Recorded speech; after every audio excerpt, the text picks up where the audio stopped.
Mateo na yung Maria. So siya ang ipuli. So ang mission naging dire, ang mission sa napulog duha ka apostoles isang yaw o ayuhon ang mga masakiton sa mga Hudiyo lamang. So nagdisgot kini og dili sa mga dili Hudiyo except sa mga tao nga dili Hudiyo. Ngano man ang gibasehan dani is gusto sa Ginoo ang promised land mga tao nga gipili sa Ginoo kung doon na pabay nituon niya to prove nga ang mga tao nga dapat sangyawan di ay kinirang mga Hudiyo. So kung kita mga hintil ta, mga dili ta mga Hudiyo, wa na tay labot ani nga part tungod kay ang piniling katawan sa Ginoo adto lang sa mga Hudiyo. So sa atong nahibaw-an, kinsay nagwali alang sa mga hintil.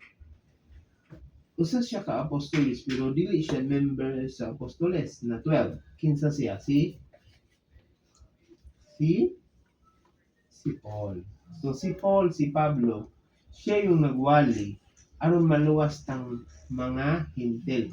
Hintil means dili mga Hudiyo. Naluwas ta pinaagi sa grasya sa Ginoo, kaluoy sa Ginoo kay ang dapat di ang maluwas ang mga Hudiyo ra. Pero tungod sa gugma sa Ginoo, gigamit si Pablo aron luwason tang mga dili Hudiyo. So ingin dere gidala ni Jesus kini mga napulog duha ka apostoles uban niining mga pahimangno. Ang pahimangno mao kini ayaw kamo pag-adto sa kayutaan sa mga dili Hudiyo, dili sila pasangyawon sa mga dili Hudiyo og sa bisan unsang lungsod sa Samaria. Yun dere adto hinuon sa nasod sa Israel. So ang Israel mo ay pinaka kanang espesyal nga adtuon sa mga 12 ka apostoles. Yun dere lakaw kamo og isang yaw nga nagsugod na ang paghari sa Dios. Pahimangnuan sila nga ang Kristo nga gilansang sa mga Hudiyo maghari na. So nagpasabot ang purpose dani si Kristo mismo nagsugo nga isang yaw ang pulong sa mga Israel kay nakalibot sila kay ang saad nga sa una pang panahon lang Moises nga ang luwason lamang ang mga Israel. So ingon dere ayuhan ninyo ang mga masakiton, banhawa ang mga patay, hinloi ang mga sanglahon og hinginli ang mga yawa. Nakadawat kamo nga walay bayad busa, panghatag kamo nga walay pangayo bayad. So ang pag-ayo, pagpasabot, pag-explain sa pulong, pag wala sila nangita og ganon na yun, kinahanglan bayra, nung sakiton ka, nagpaayo ka, dili walay bayad tungod kay ang sugo sa Ginoo dili mga bayad. Ayaw kamo pagdalag kwarta, bulawan, plata, tumbaga, ug ayaw pagdalag bag o sa inyong pagpanaw kanang sacrifice jud why ilisan, why tungod kay ipakita nila nga sila matuod nga mga apostoles. So gi-emphasize dani nga ang ilang pagsangyaw tinud-anay dili ngin nga kanang social nga adto kay andam sila, wala sila danga sandalyas tungod kay ang ilang pag-adto pagluwas sa mga kinsa man ni mga Hudiyo nga nasaang. Gusto sa Ginoo nga i-restore ang mga piniling katawhan tungod kay sa panahon nila Moises nagkayagaw na sila, wa na sila direction, wa na nakalipat na sila kinsa tong gisaaran ang mga Israel mga Hudiyo. So ni dere ayaw pagdalag bag sa inyong pagpanaw, ilisan o sandalyas ng tingil. sandalyas. Unsay tapot lawas ra, unsa galinaan nila, mo na ilang gida, hantod nga magsangyaw sila. So, yun diri, ang mamumuno ang ay hatagan sa iyang kabuyan. Inig-abot ninyo sa usa ka lungsod o balangay pangita kamog tawo nga moabi-abi kaninyo. Unsa may purpose gani? Wa sila'y daog mga butang, wa sila'y daog sandalyas, mga sanina, wa. Ang ilang gipangita, ang tawo nga matinabangon.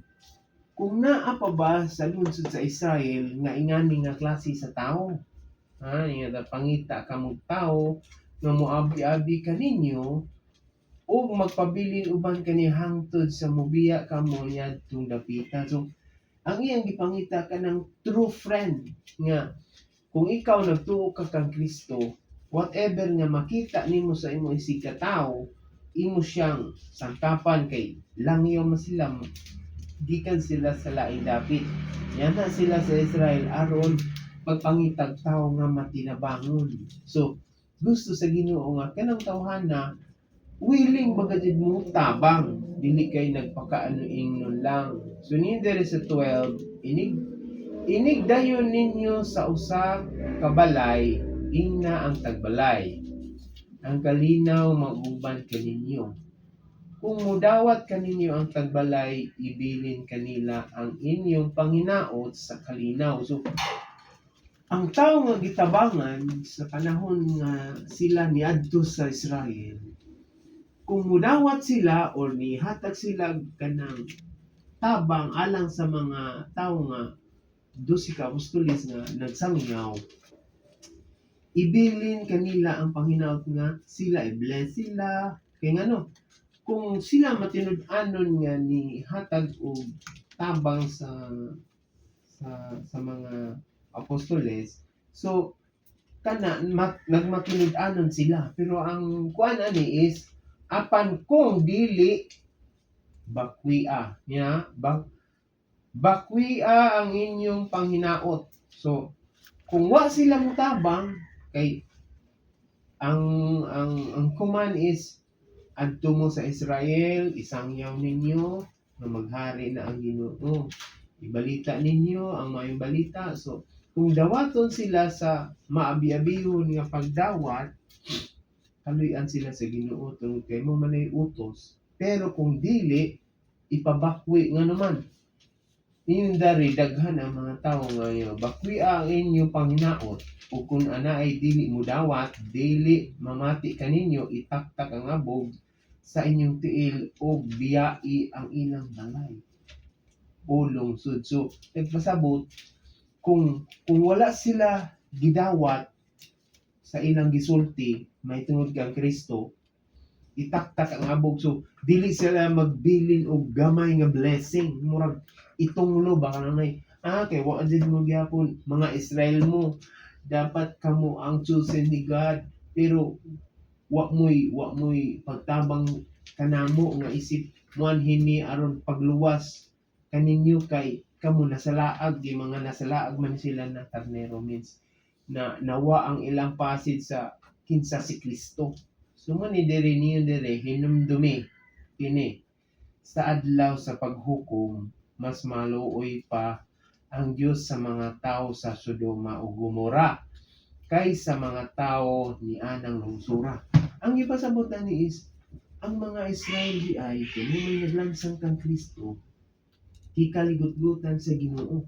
Tungod kay gilansang nila si Jesus apan giadto sila sa apostoles para i-repress ang ilang kung nagtuo ba mga si Kristo Dios. Pero kung sa may gingon diri mas maluoy pa daw ang Ginoo sa mga tawo nga Sodoma ug Gomora. Kinsay nasayod unsa ning Sodoma ug Gomora? Bihatag kog idea. Unsa ni nga lugar? Kini mga lugar one reason nganong gisunog sa Ginoo ang Sodoma ug Gomora tungod sa JR. Nganong gikaligut-gutan sa Ginoo ang Sodoma ug Gomora? may reason nun pero isa is hilayan. Oh, so mo na reason. Pero ang Sodoma o Gomora ihimo example sa Biblia kay kita na kaniadto kay wa man tay Ginoo sa kinabuhi sa mata sa mga tao sa Sodoma o Gomora, mga makasasala, rapist, mamatay tao, kriminal, mo nay lugar sa Sodoma o Gomora. Naa ba nas Pilipinas? Naa. Pero tungod kay giluwas man taniya, ang mga tao kaniadto dautan nahimong bag-o. Mo ni gipasabot nga niyon diri hinumdumi kini sa adlaw sa paghukom. Mas maluoy pa ang Dios sa mga tao sa Sodoma o Gomora kaysa mga tao niya ng lusura. So wala man nagpasabot nga kung ikaw makasasala kaniadto nya nagbago ta na nabago ata kinabuhi. So mas maluoy pa ang Ginoo ana tungod kay nidawat ka nga si Kristo gilansang sa krus namatay og ilubong na banhaw. Pero ang last verse ni diri mas maluoy pa niniri, mas maluoy pa ang Dios sa mga tao sa Sodoma o Gomora kaysa mga tao niya ng lusura. Kinsa may gibasabdan ni ang mga Hudiyo kay until now nasayod ba mo nga ang mga Hudiyo wala mo tuo ni Kristo. Tungod kay sila ang mga Hudiyo gilansang nila si Kristo. Hantod karon og nakay ma-encounter nga tao sa kalibutan o pangutan-on nimo og unsa ang iyang nationality, usa siya ka Hudiyo. Og iyang pangutan-on, do you believe Jesus? No, wa sila mo until now. Wala jud sila ni bilin nga naman.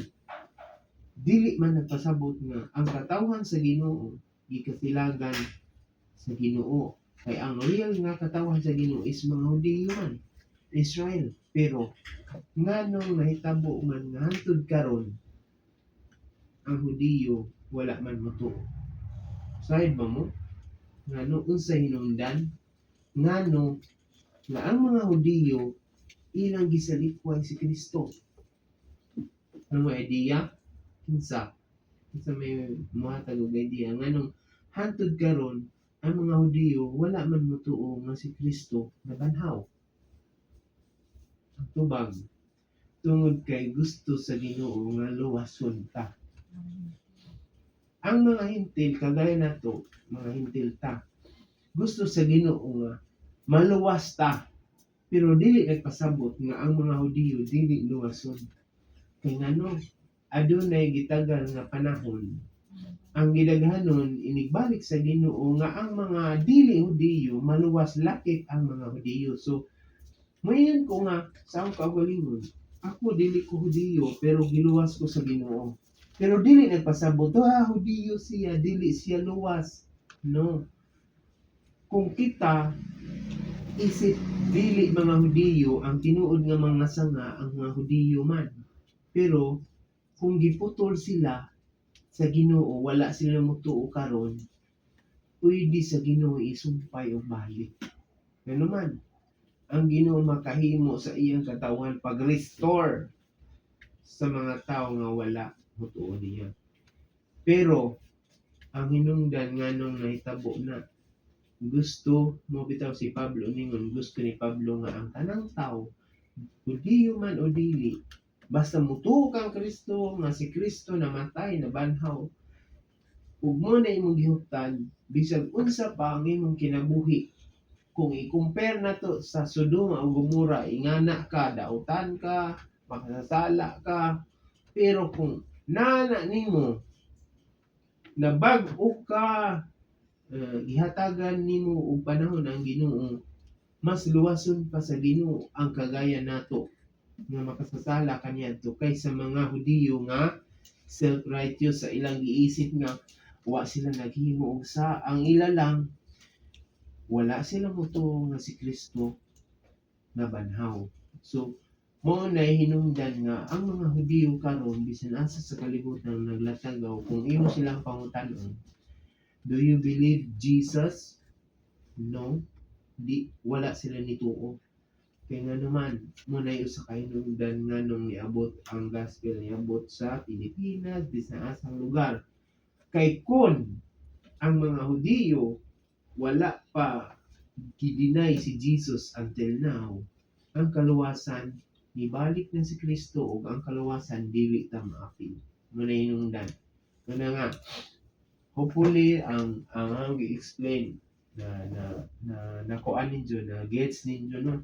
Kay basin bang inyong pagtuo kita din ang Hudiyo. Kung din na sila mga kwan, dapat kung gusto ninyong i-google or makita ninyo sa Biblia or inyong basahon kung sa story about sa mga Hudiyo, dapat basahin mo na kay dili ta inyong na nagtuon na ta og Biblia unya gi-explain na ho nya mulabay ra pud ang panahon wa gyud ko may idea. So mo nang mga tanak ko o na ba may katubag, na ba may idea about sa Biblia, kay dili raman sa pagbasa ang atong masabtan ninyo. So any question Dison sa inyong mga pangutana kay ngano kang pagtuon ng God kung ato una kung pila pa ta katuig magtuon ng Biblia, magbasa ang Biblia, pero sa panahon nga pangutanon mo niya wa jud sa inyong nauna, puro empty gyapon ninyong nauna. So maabot sa time nga kawang lang atong gibuhat. So hopefully na may nasabtan sa mensahe ni Princess.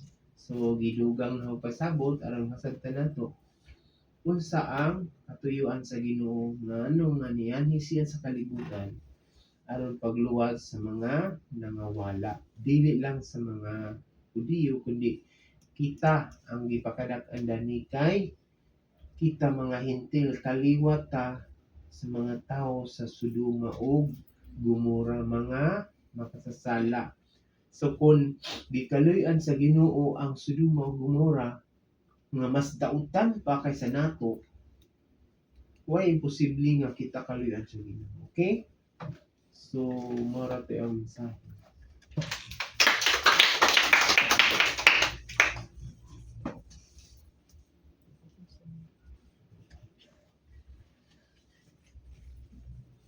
Then magpasalamat na ta. Lord, sa labot sa tanan dapat ko sa mama o papa sa Pilipinas. Amen. Lord, salamat sa pamilya tanan sa music television ano masalamat sa kailangan ng please protect us.